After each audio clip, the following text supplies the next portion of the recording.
Okay guys, we're going to start into the cooking with this video, and in this one we're going to show you the staple protein of the zero willpower eating system, which is chicken.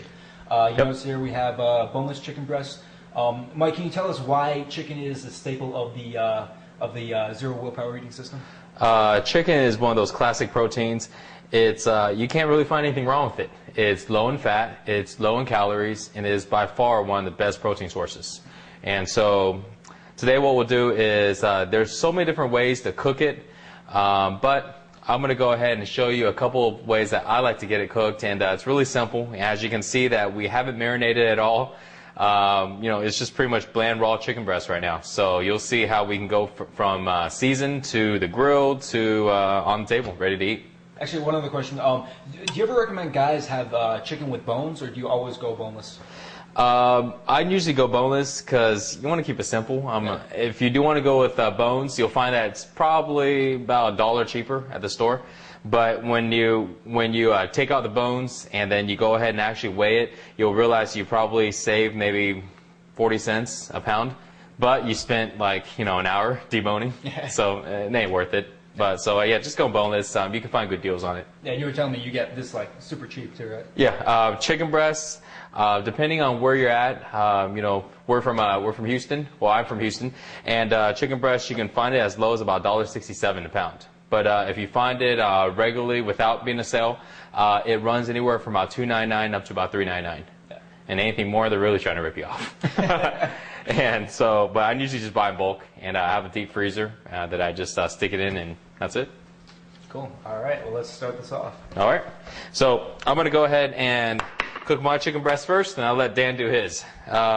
So what I like to use is the Grill Mates, the Montreal chicken seasoning, and all you do is just stick it on the chicken breasts. Sprinkle a little like this. I flip it around.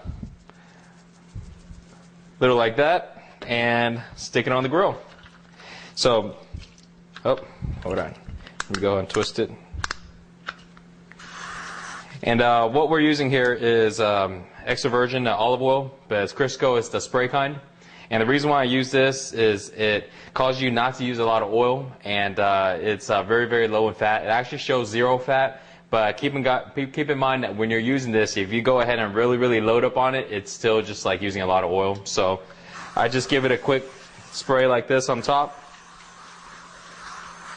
and that on the bottom.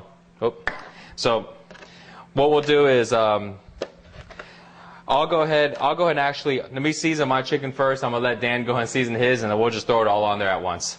So one of them I did with Montreal chicken.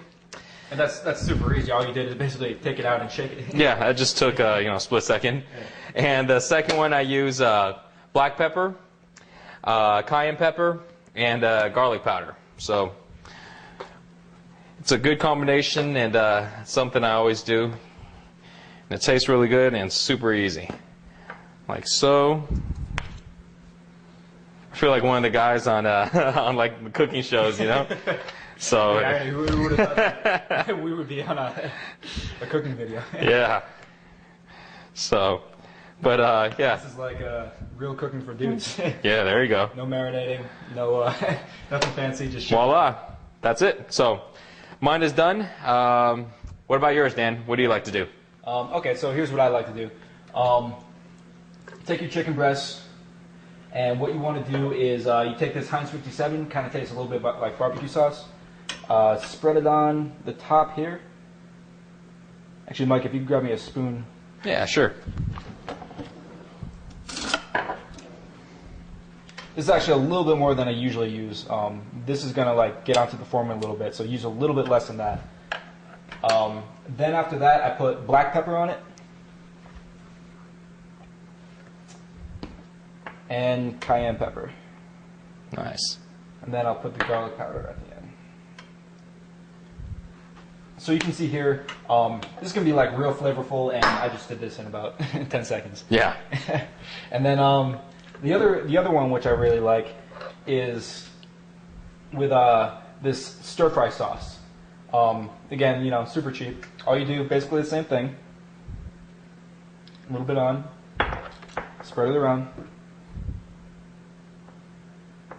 Do a ghetto style like me, just use the same seasoning for everything. There you go. Again, cayenne pepper. You know, more or less, depending on how spicy you like it. Garlic powder. Black pepper. That's it, huh? There we go. And then finally, if you prefer to season it afterwards, or if you're just like ultra lazy, you can just put it on just like this. Yeah. So let's cook the last one bland. All right. So you want to throw that on? Yep. Just throw it on. And you'll notice my Foreman grill is a really big one. And reason why I do that is this way you can load 5 chicken breasts all on there at once. So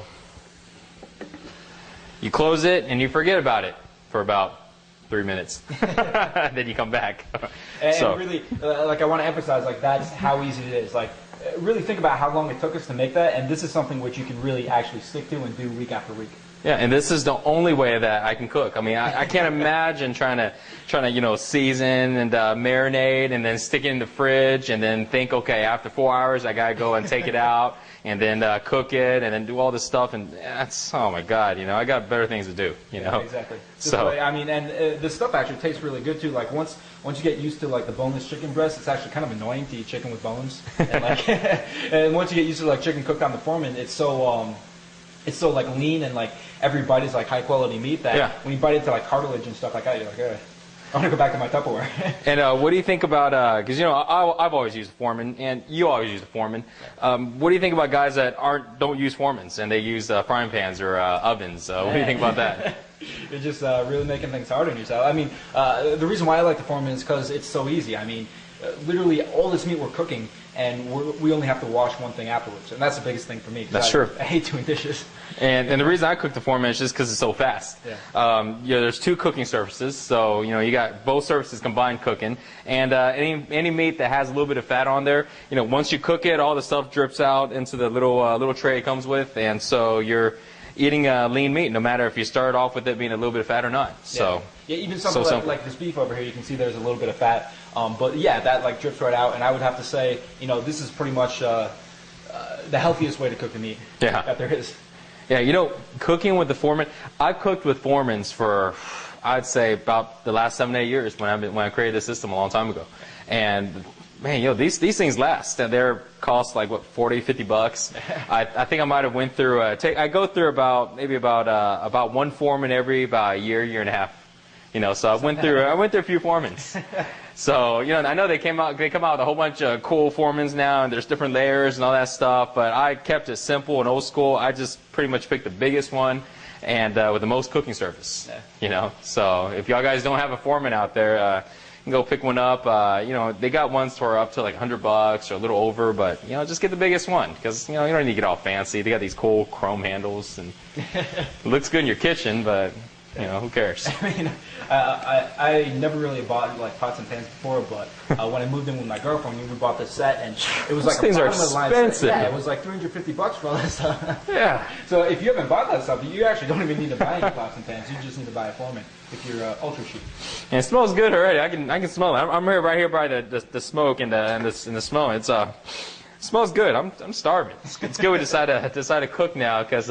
We bought this food about 2 days ago, and I've ran out of Tupperwares, and it was time for me to cook again. And so we wanted to get everything ready, and we were just talking about it earlier. We're like, man, we need to cook and make this video, and because I'm starving, we're running out of food. So it's good we got this going. We're actually, I mean, that kind of shows how trained we are in the zero willpower system because, right, like we didn't even it didn't cross our minds to go out and get food. Or, no, it's like no, just cooking time. We'll spend 2 hours cooking, knock it out, and we're done for the next 5 days again. So. Let's check on it and see where we're at. So it's almost there. I mean, I'd say maybe about another minute or so, and it's done. So do you like turn it, or you don't even turn it? I don't even turn it. I just leave it. Yeah, I mean, at the end, sometimes once in a while, depending on the different size of the meat, you may have one that's a little undercooked, but that one you may just leave in there for 30 seconds longer. And that's it. So. We need to let's grab something to go ahead and put the cooked meat on. Okay, sounds good. All right, so let's take a look and see if it's cooked. All right, and here's a trick, guys. In the system, what we found to avoid eating dry chicken breasts is, because a lot of times if you cook it 100%, then you microwave it, it kind of cooks the food a little bit. So what we found is that if you undercook the food just a little bit and you microwave it, it becomes fully cooked. So, and it works every time, juicy chicken breasts every time. Yeah. It took a little while for me, and I was thinking, oh, I might catch something or I might die from it, but you know what? 8 years, I'm still living, And that was actually kind of the newbie mistake that I made too. I cooked it all the way like I was going to eat it right there. Yeah. But then after you told me that, then it tastes much better once you microwave it. All right, so we're good, and let's look at this last one. I think this last one needs just a sec, so drop it like that, and we'll be fine in a sec. So about how much time would you say that was on the grill? I think that was about maybe about 2.5. I think maybe 3 minutes. Yeah. Yeah. So basically, start to finish, rip open the package, shake it on in 1 minute, put it on the grill for 2 minutes. 3 minutes, you got it. Yeah, and that's pretty much it. So it takes less than 5 minutes to cook, and here's it's 5 chicken breasts, so that's pretty much a whole day's meal. A whole day's meal if you eat 5 chicken breasts. Like I put them down, so whole day's meal takes 5 minutes. And it costs like what, $7-8 at the most. So would you recommend the guy who's like smaller eat that whole thing, or would you recommend maybe cutting in half or like 2/3? I would say, because I'm about 200 pounds, and so about 5 chicken breasts is pretty good for me. For somebody who weighs a little less, who's a little smaller, I'd recommend, you want to look at your fist again, but I'd recommend, depending on the size of your chicken breasts, you can maybe go with something a little smaller. You may even cut the chicken breasts either in half, or maybe eat 2/3 of it. Yeah, that's actually what I've been doing, 2/3.